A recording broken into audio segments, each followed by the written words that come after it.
The President of the United States!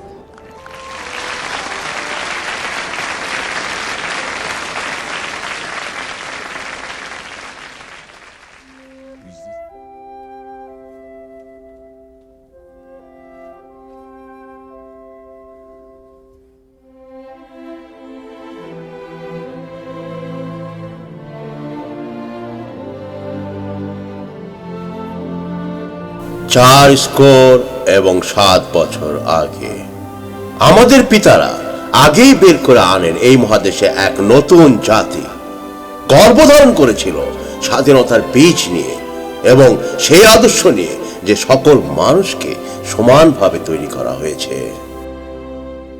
এখন আমরা বিশাল গৃহযুদ্ধে লিপ্ত হয়েছি।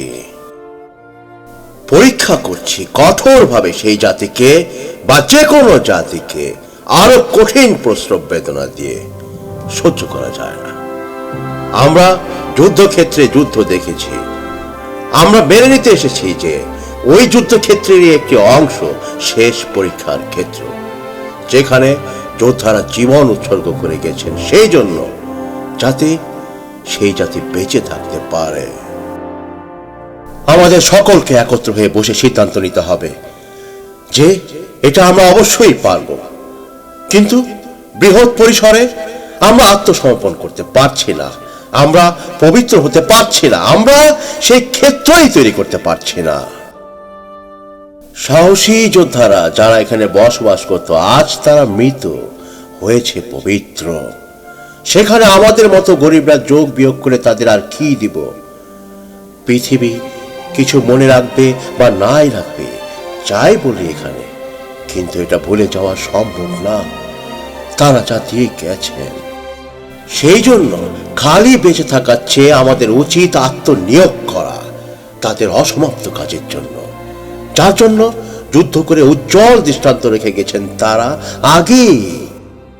বরঞ্চ আমাদেরকেই উৎসর্গ করতে হবে যে সকল কাজ বাকি পড়ে আছে আমাদের সামনে।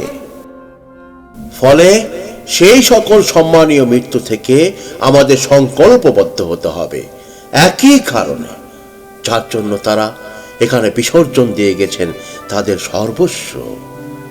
আমরা এখানে সেটা অবশ্যই মূল্যায়ন করব, যাতে এই সকল মৃত্যু যেন অর্থহীন না হয়ে যায়।